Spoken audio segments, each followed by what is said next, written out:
Good afternoon, everyone, and welcome to today's Wednesday Wisdom Lunch webinar hosted by the ATL Airport Chamber. For those of you that don't know me, I'm Natasha Bowles-Hamer, and I'm so glad you're here with us today. Each week, our Wednesday Wisdom series is designed to bring valuable insight, resources, and strategies directly to you, helping businesses in our community to grow and thrive with peer-to-peer learning. Today, we are super excited to welcome the U.S. Small Business Administration. The SBA plays such a critical role in supporting businesses, small businesses across the country, and they'll be sharing with us who they are, how they can help, and what has recently changed, and what opportunities are coming up that you will not want to miss out on. Please remember to drop your questions in the chat throughout today's session so we can address them during the Q&A. And with that, it's my pleasure to introduce Ms. Terry Dennison of the SBA. Hello, everyone. I'm glad to be here. And also with me is Rosemarie Drake, who is our Deputy District Director for the Georgia District Office. So she'll probably be helping drop in some things in the chat and monitoring the chat for any questions we have. So let's go ahead and get started. The idea today is to kind of give you an overview of our programs and resources, whether it's a refresher, or if it may be the first time you've really had a presentation from SBA. I think there'll be a little something for both groups of people. So I'm going to go ahead, keep my fingers crossed here on the technology. You've given me control of the... Yes, ma'am, I did. Okay, so I see that. So you should see my title slide there. We're not seeing it And I yet. got the wrong date, but because it's from a previous one, but the information is still good. We're not seeing it yet.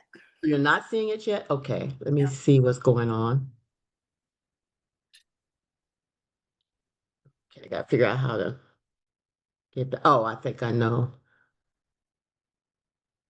Let's see how to get that. Because it's a little different on Teams. I mean, on Zoom it is on Teams. Is there a share button or? There is a share button. If you go down to the bottom, there'll be a bar across the bottom, and there'll be a button that says share in green. Okay, let me do that then. See if I can get back to that. I'm not seeing it right now. Okay, I'm clicking on Zoom. And it'll pop up underneath where all the people's boxes are. There should pop up at the bottom. It should say audio, video, participants, chat, react, share. I'm not seeing any of that. Um, I see oh, that's something totally different for share. Um, hmm. And now I'm trying to get back to what I had earlier because I can't even get back to, oh, wait a minute, let's try this. Okay, now I see it. So I Okay, hit share, and it says the share is green, but I'll hit it. Okay, now I see what's going on. Got it. Share. now we're seeing it. Okay, so let me get it in presenter mode. Okay, now you see the screen, right? Yes, ma'am. Perfect. Okay, there we go then. Yeah, technology is not my strong suit. That's okay. You are so wonderful at so many things. Y'all forgive me on this one. So let's go ahead and get started. A little bit about the U.S. Small Business Administration, or SBA. Please note it's the U.S. Small Business Administration. One of our things that kind of hurt our feelings is when people refer to us as the Small Business Association. I think there is a National Small Business Association. That's a nonprofit interest group organization, but that's not us. We are part of the federal government. If I can get that. We were established in 1953, and we are an independent federal government agency. Um, we have many district and branch offices nationwide. We probably have one of the most extensive field structures in the federal government. Here in Georgia, we have one district office, the Georgia District Office, located in Atlanta. And we are responsible for overseeing the implementation and operation and deployment of SBA's programs and resources in all 159 counties of the state. And in a nutshell, our mission is to support the growth and creation of small business. Mhm. Of course, I mentioned just earlier that we are an independent agency, which means we're not part of a department.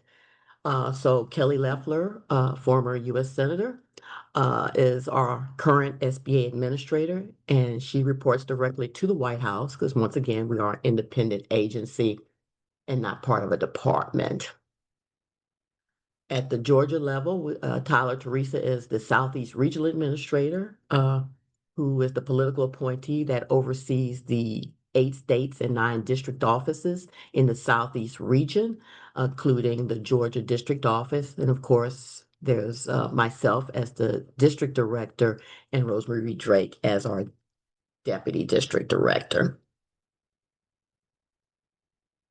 Our main areas of assistance that I'm going to hit on today is counseling and education, capital access, government contracting, and disaster recovery and resilience. Though that would probably constitute, those 4 things probably constitute 80 to 90% of the deliverables that the SBA provide.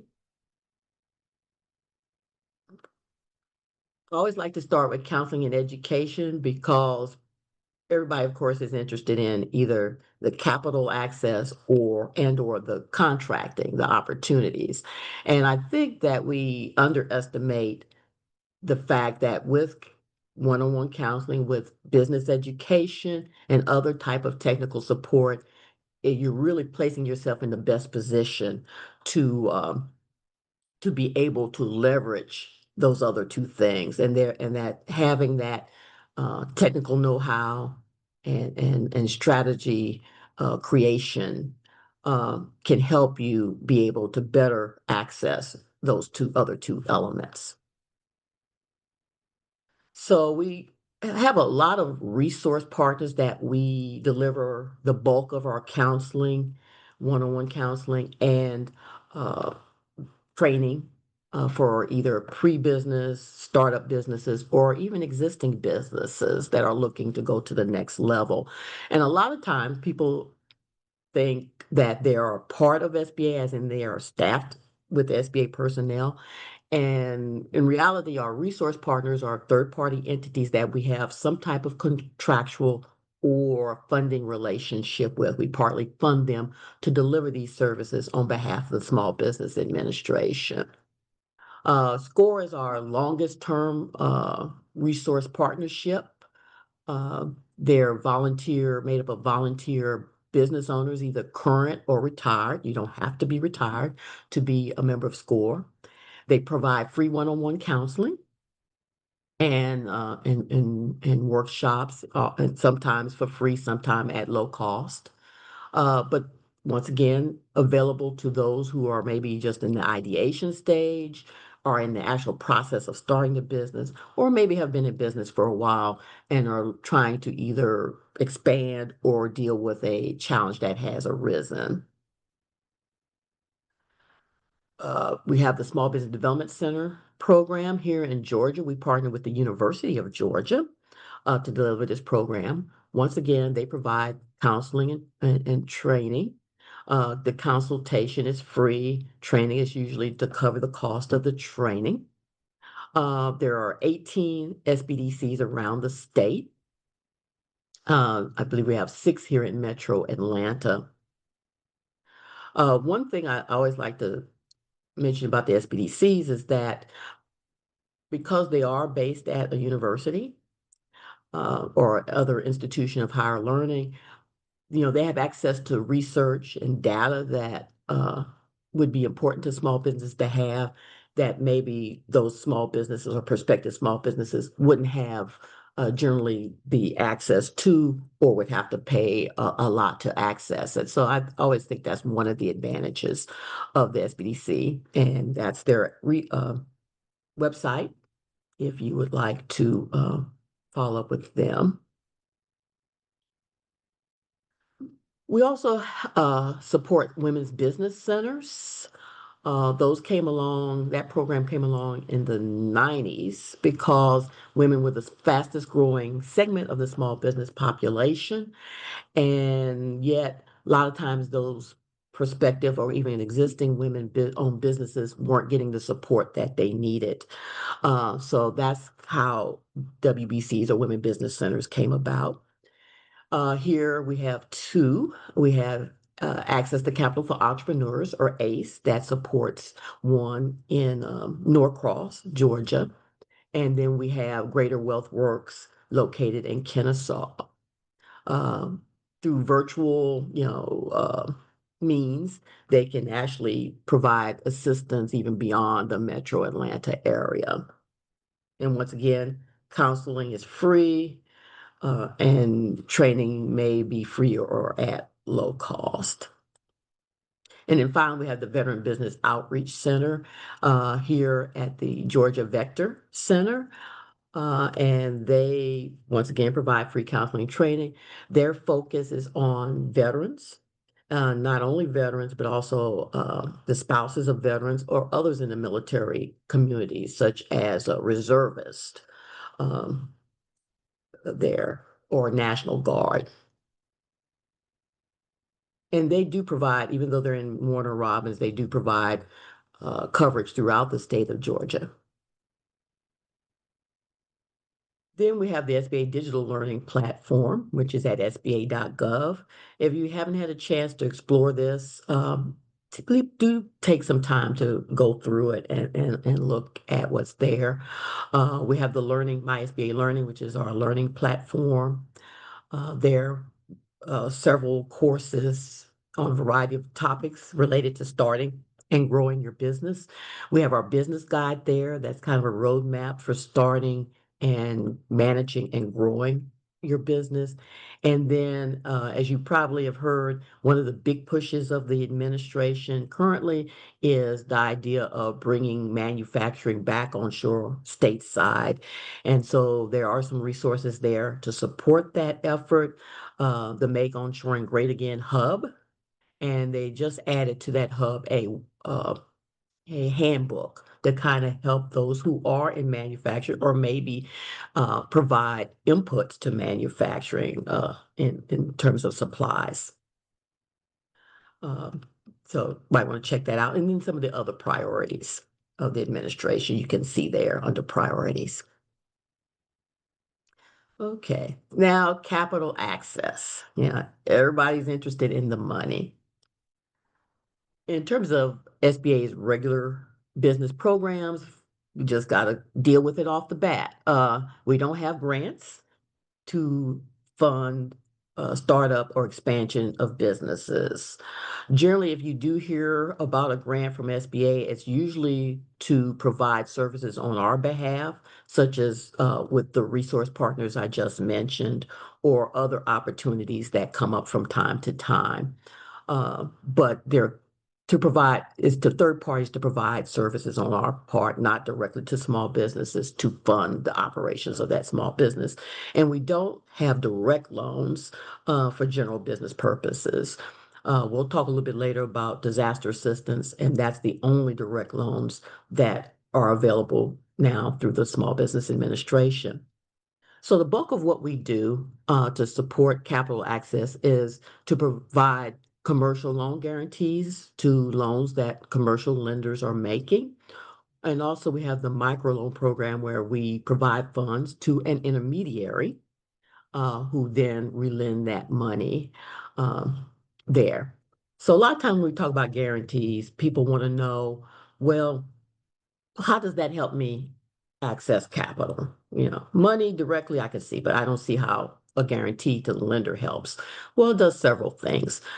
First, it lowers the risk to the lender because we're promising as an agency, if they make a loan, they closed it properly, they serviced it properly. If that loan does not work out and goes into default, we will reimburse the lender an agreed upon percentage of that outstanding balance on the loan. And that can be anywhere from 50% up to 90%, depending on the program that they used. So less exposure for the lender, hopefully make it more enticing for them to say yes versus no on the deal. In some cases, it allows the borrower to have to put in less towards the total project cost. There's not 100% financing when it comes to business loans. You have to have some skin in the game. So sometimes with the SBA guarantee, there is a way for them to be required to put in less, and then they can use those funds and deploy them elsewhere in the business venture. And then fully amortizing loans, that is, we can provide a longer time frame in which to repay that loan, uh, which means that there will be equal principal payments throughout the life of that loan, and you don't have to worry about smaller payments in the beginning and then a big balloon payment at the end of a shorter period of time for repayment. So that's how the guarantee uh, helps. We have three main areas of SBA lending activity, and we'll touch on each one of those. Microloans, our 504 loan program, and our 7A loan program. Microloans are just as the name suggests, smaller loans. The maximum is $50,000. The average loan size is about $14,000. These are delivered through nonprofit organizations such as community development financial institutions that we have approved to provide these loans. And the loans can be used for a variety of purposes, as shown on the slide: working capital, inventory, supplies, etc. Uh, the loan requirements will vary from microlender to microlender, and that what is also important is that the microlenders are required to provide technical assistance to those borrowers pre-loan, during the lending process, and probably more importantly, after the lending process, to help that business be as successful as possible and, of course, be in the best position to repay the loan. Um, they really fill a niche where, maybe a business only needs a small amount of capital that a traditional commercial lender would not necessarily um, be able to in their business model to really support. Um, so that's kind of the niche that they fill there. And I think okay, I switched myself. Okay. We'll go to 7A loans. The 7A loan program is our broadest loan guarantee program. As you'll see here, with that program, we can guarantee loans up to $5 million. And of course, this is done by lenders that we have a agreement with to provide SBA loans that we will back, or loans that SBA will back. The terms can go anywhere from 10 years to 25 years, depending on the use of the proceeds. Um, Long life assets like real estate, for example, could go up as high as 25 years. And it can be used with some of our other programs, such as the 504 program, which we'll talk about in a minute. You might have heard of some of these things that are here on the slide: SBA Express, Community Advantage, cap lines, etc. These are really what we call sub-programs or variations, but they all come under that 7A lending authority.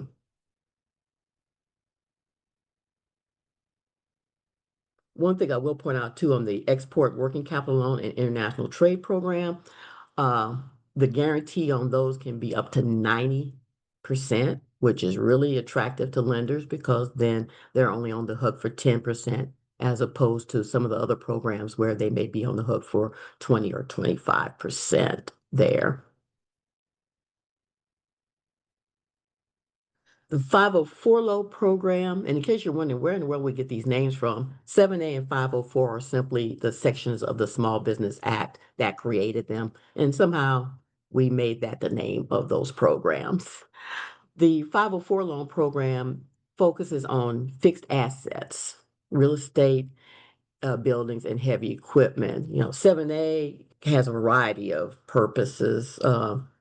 In addition to these, you could also use it for working capital, acquiring a an existing business, refinancing existing business debt, as long as that debt is current. So a much broader range of things that you could use the proceeds for with that 7A guaranteed loan. 504, very limited. Real estate, commercial real estate, or long life machinery and equipment, something with a useful life of, say, 10 years or more, usually like production equipment.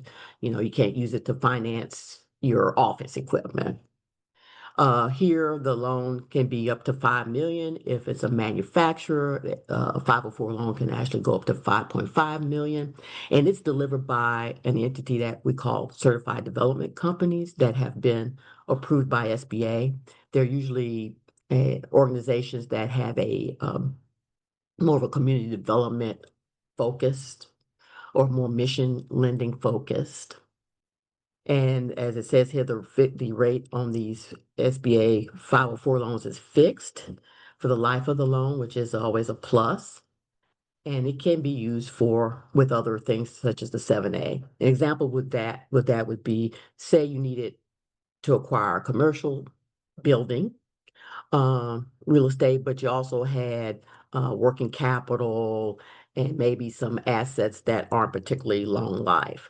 So you would use the 504 loan to cover the real estate portion of that project, and then the things that aren't 504 eligible but would be eligible under 7A, you can use that program to cover the rest of those things. So that's how often those two programs are used at the same time.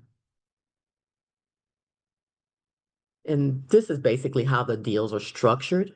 You have a commercial loan and the SBA 504 loan. So let's say $100,000 is the project. In that example, 50,000 would be done by a loan from a commercial lender.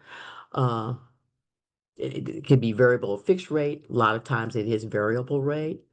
Then there's a second loan done by the certified development company that does the SBA backed 504 loan. And that could be 40% of the project, or 40,000 in this example. And once again, it's a fixed rate, but it's not only fixed, but it's tied to the treasury rate as opposed to prime. So historically, treasury is, lower than prime, and we guarantee that 100%. So in most cases, if you do the math in that $100,000 example, the borrower would only have to put in 10%, and that's a vast majority of the cases. Sometimes if it's a new business under 2 years, then it would be an additional 5% equity requirement. Or if it's a single use facility, one that can't be converted easily into another use, that would be an additional 5%. But most of the time, 10%. Couple things to look at: eligibility and then the deal itself. Before we even look at the deal itself, is it eligible under SBA rules? And here are just some of, I think, the main ones. We have some other ones.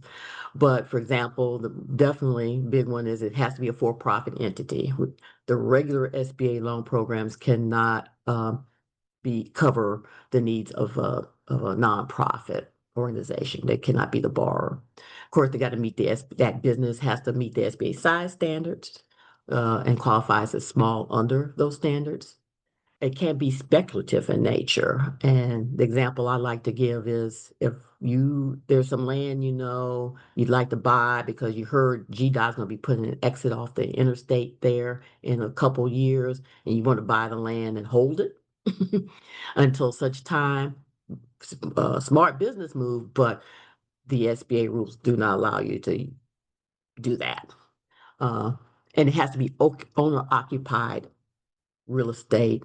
You're actually operating the business from that commercial real estate that is financed with SBA backed lending. It can't be passive um, income. So if I buy something and I rent it out 100%, that would not be eligible.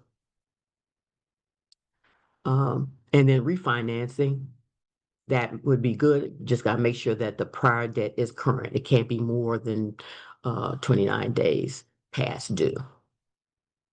Once you kind of jump through those meet those criteria of eligibility, then you can look at the deal. Cash flow. Is there enough cash coming in versus going out to cover the debt service plus the other needs of that business?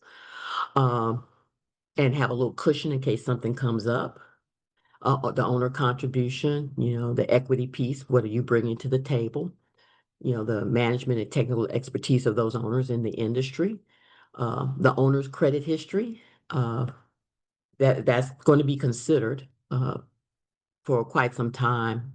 A lot of times people say, well, we want to establish a business credit, and you definitely want to do that. But if you're the principal driver of that business, your credit, your personal credit history needs to be considered.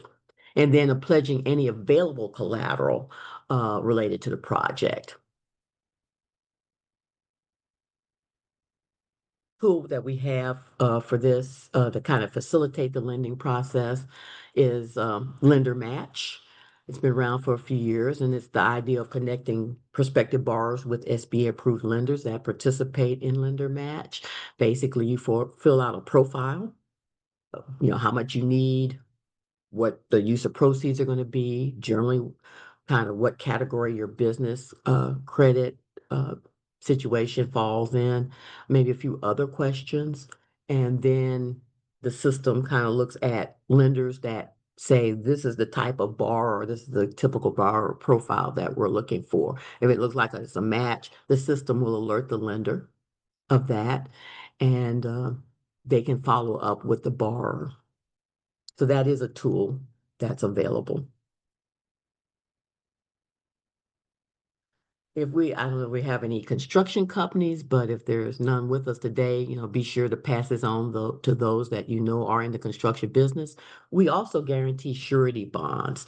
If you're doing business, contract work, especially federal government for certain, and even state and local government, even corporations require a surety bond to submit a bid.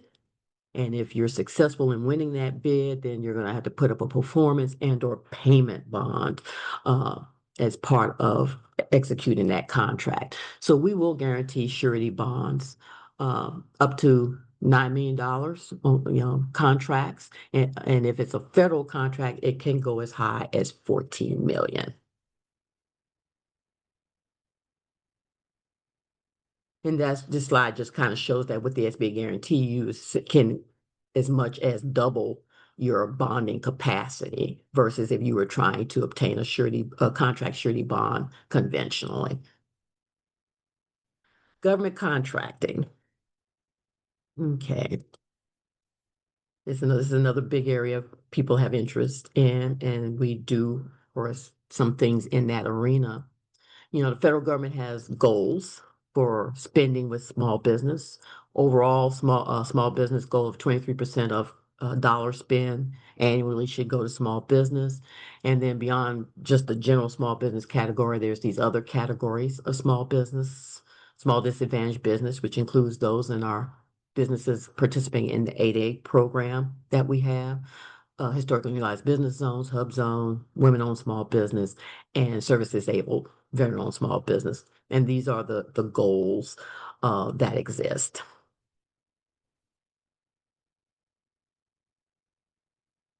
And this slide I use just to kind of show, because people a lot of times they want to immediately start getting certifications, almost like trying to collect merit badges. And we kind of forget, why are these certifications relevant in, say, the federal procurement arena? The goals I just showed you, um, agencies have those goals. The certification process, what it does is allow small businesses to be certified uh, by SBA, especially not small business, because you can self-certify in sam.gov that you are small. The other certifications, you have to apply to SBA and be approved by SBA to have those certifications. What that certification process does is you basically saying, we fall in this category where you have a goal. We can help you meet that goal because our business has been verified to fall in that category. So that's really the connection between why certifications are relevant. They're driven by the fact that we have goals that these federal agencies have to meet in these various categories. And the far right there just kind of tells you that except for SDB and small business, which are self-certifications, 8A program, and all the others, you have to do formally be certified. Okay, so I'm gonna just try to hit a little briefly. Let's see what we're doing on time. Okay, on each one of these certifications, the common element is, of course, you have to be small. You have to meet our size standards. based on the industry classification code. Everybody in all of these cases, you have to be a U.S. citizen. So being, say, a permanent legal resident, for example, will not allow you to qualify for these certifications. You have to be a U.S. citizen. And unconditional majority ownership and control of the day-to-day management of by the qualifying individuals for that certification category to be legit. And the application process is online. 8A program, probably the one a lot of people are familiar with and think, okay, that was this, that was the federal government's minority certification. Technically, in the federal government, we do not have a minority certification. We haven't. You had small disadvantaged business, and then, of course, the 8A business development program. It's a one-time participation term of 9 years, which is different than the other certifications, which go on until you are no longer small or something else change in your eligibilities for those others. But with the 8A program, because it was created to be a business development program, it was given, a time frame, 9 years, and you can only participate one time. You as an individual can only qualify a business for the program once, and then your eligibility as an individual is used up, and then the company can only be certified as 8A one time. Once their term is over, that is it. Of course, this program does have business development assistance and monitoring as part built into it, and reporting requirements to maintain the eligibility, and there are periodic eligibility reviews. Okay. And just a little bit more about some of the benefits. One of the big benefits is the sole source contracting authority, which basically says if the contract officer and the business are, come to agreement that the business can do the work, they have the capacity to do the work, they can agree upon a fair and reasonable price, that contract can be awarded directly to the firm without competition. And that's for up to 4.5 million. If it's over that amount, then it's limited competition just among other 8A businesses and ability to joint venture. We also have the government surplus property provision. 8A participants are one of the categories of small business that are eligible to receive government surplus property. And the business has to be majority owned and controlled by quote unquote socially and economically disadvantaged individuals. I know that's very 1960s language, but that is the language in the statute, and we can talk about that. Gotta be small, and you have to show potential for success. Minimum of 2 years in active operation with revenue and basic financial and technical capability there. A little different than the other certifications. Once again, it's because of the business development component or nature or intent of the program. Okay, so maximum period of 9 years for participation. You are assigned a staff member to work with your business over that 9 year period. We've talked about some of these other things here. Okay, actually, I think that's a duplicate slide. Okay, let's try again. I'll just briefly touch on this where people may think, okay, this was a minority program, and you may have heard, oh, well, the 8A program was done away with. This is what happened. Originally there were certain groups that were presumed to be socially disadvantaged, as the language in the statute states, and they're listed there. Always the case, individuals who were not part of that, one of those groups, could make a case for why they were socially disadvantaged, and that had to look at, was there racial bias or cultural bias they experienced on an ongoing basis, how it impacted them on education, employment, and business advancement, and basically it's preponderance of the evidence as the burden of proof. So that was always the case with that 8A program. It was never a minority set aside. Court case came along a few years ago that basically Tennessee federal district court said that's unconstitutional. There shouldn't be a presumption. So now basically everyone has to provide a narrative around social disadvantage, whether you're a member of one of those formerly presumed groups or have never been a member of one of those groups. Everybody has to do a narrative. in the same way. So that's what happened with the 8A program. It still exists, but that's the difference in the criteria and how to qualify.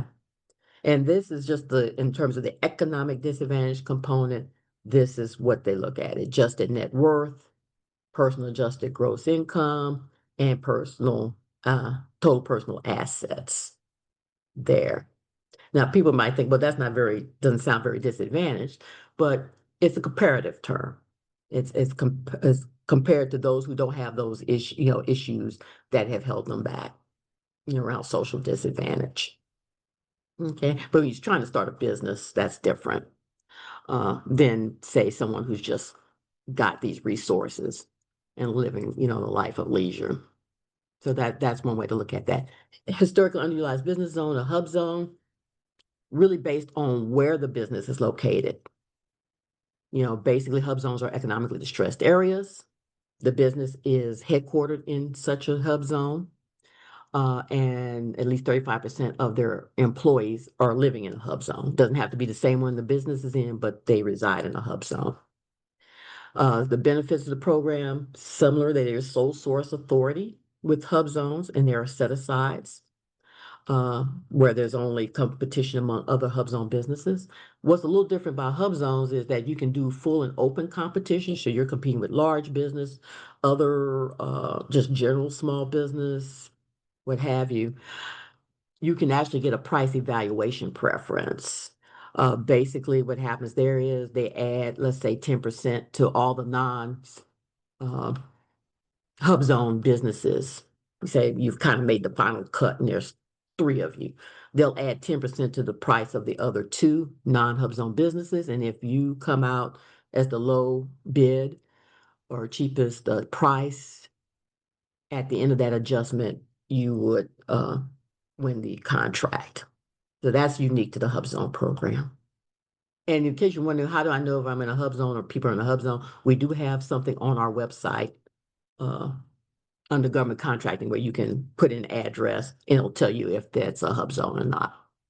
Women-owned small business, you apply with SBA. There's also third-party certifiers. Here in Georgia, we have the Greater Women's Business Council that can operate as a third-party certifier.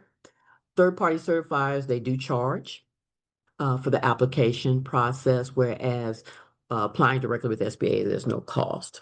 Once again, we do have a benefit would be you can do sole source to women-owned small business, and there are set-asides to women-owned small businesses. Um, they have that, and then the little caveat here is that it's the use of the women-owned small business certification or contracting officers doing this is limited to certain NAICS code, North American Industry Classification System codes, where women have been demonstrated to be underrepresented or substantially underrepresented.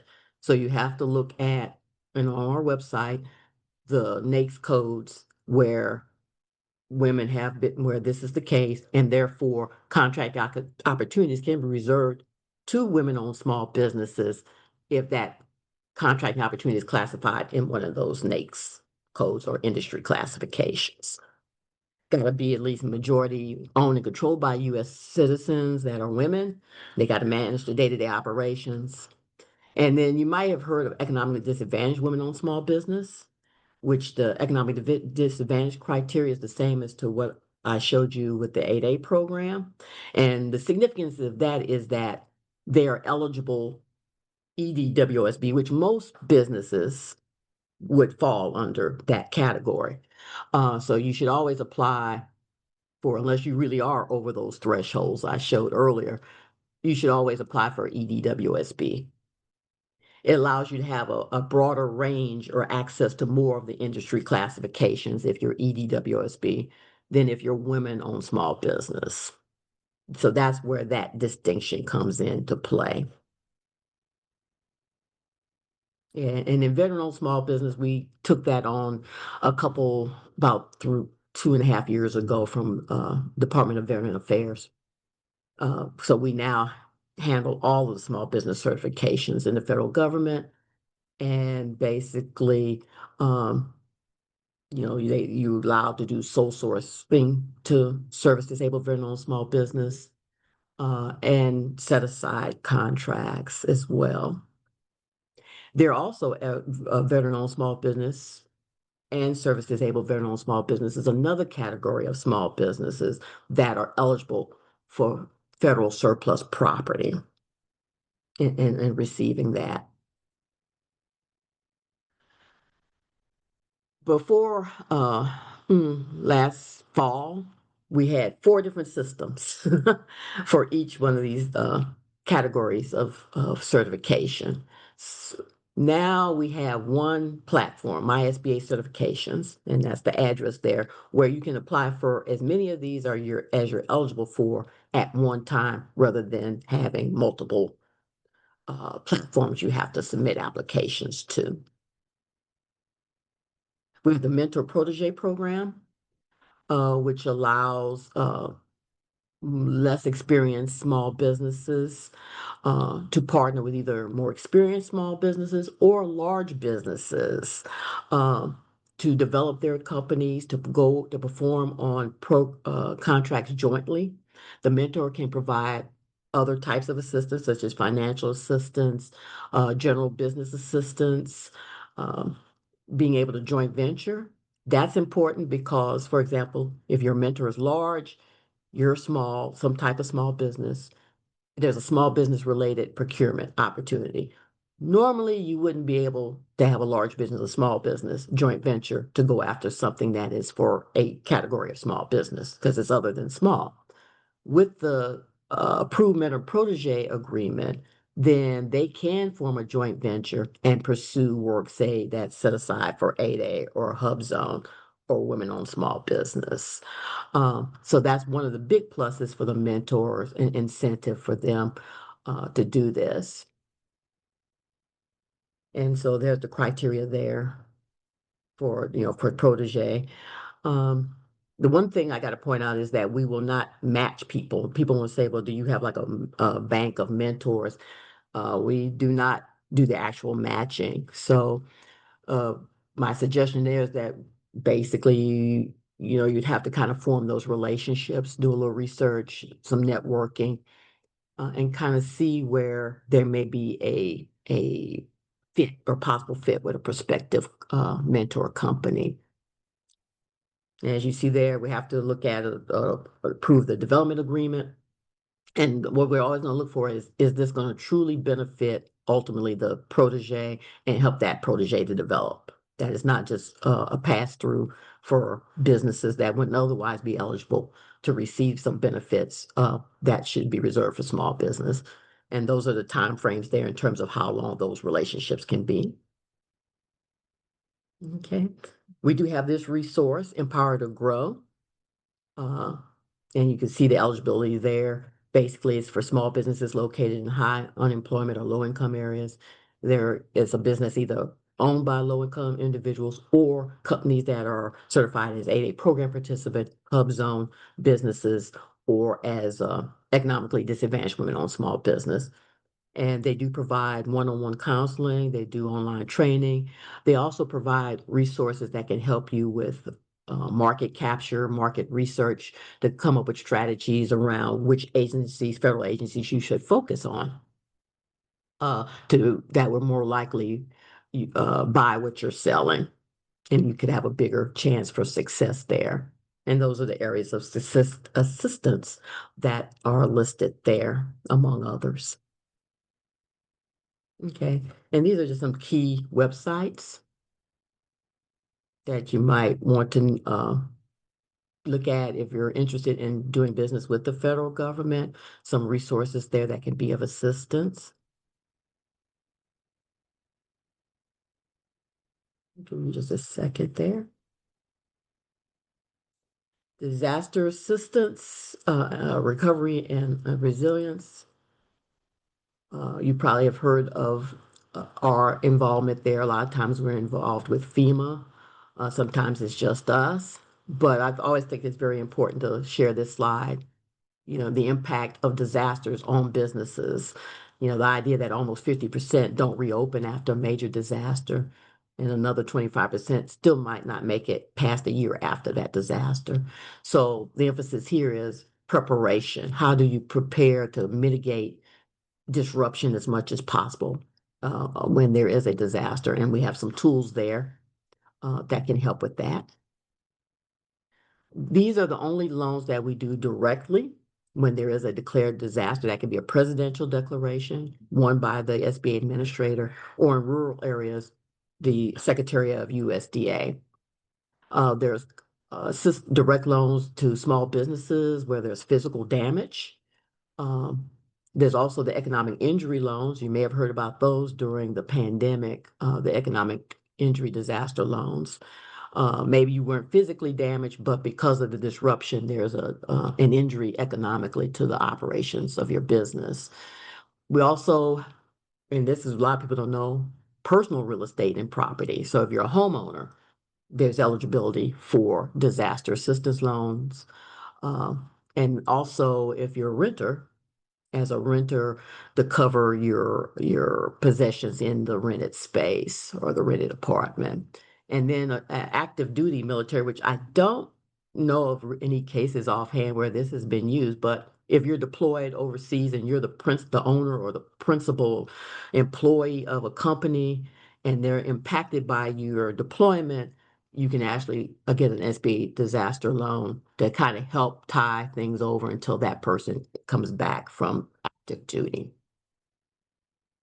And finally, I know that's a lot of ground to cover, but if you want to kind of keep up with us, this is our contact information. If you're on social media, we are on X and LinkedIn as well. And I think that is it. So,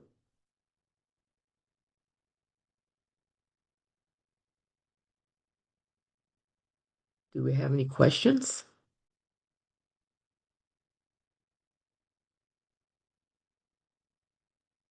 Terry, we did have a question in the chat. Okay. Have you noticed delays in getting certifications in the past several months? And I did respond that yes, it's primarily due to system changes to the My certification platform, My SBA certification platform, which was launched earlier in this fiscal year. And so did you want to talk a little bit about the My SBA certification platform? I mean, other than I think that pretty much covers it. I mean, I think part of it is also on the back end, you still have people working the applications, even though they're submitted through the portal. And we have, like in around the federal government, have had reductions in staffing. So I think that's part of it as well. I think the last stats I heard was probably like 100, the inventory age on overall on the different categories, the four that the portal support as far as certification, the four certifications. I think it was like 120 days to 100 and maybe 35 or 40 days. Thank you so much. I was just wondering about that. I have a client that we were applying him for different things, and I told him that I thought that due to the new system changeover and stuff, it was still a little slowed down. So Yeah. I And they're really back. Yeah. appreciate you guys for being here today. Um, thank you so much for sharing such valuable information with us. I know our members and guests will leave this session with tools and insights they can put into action right away. Um, I wanted to announce, and I'll go ahead and do it since we are recording this, but I wanted to announce that you guys will be partnering with us for the Economic Development Institute, where you'll be teaching eight in-person classes designed to help businesses grow and succeed. Participation in this program is exclusive to TAC members, but we are still running our trial membership year for just $125. So if people is interested, please reach out to me directly to join. We'll be adding those class dates to our calendar soon, so make sure you keep checking for updates and that you're subscribed to our email list so you don't miss out. To all of our attendees, thank you for spending your lunch hour with us. Be sure to check our event calendar for upcoming Wednesday Wisdom sessions. On behalf of the ATL Airport Chamber, thank you again, and we look forward to connecting with all of you at our next event. Have a wonderful, wonderful afternoon.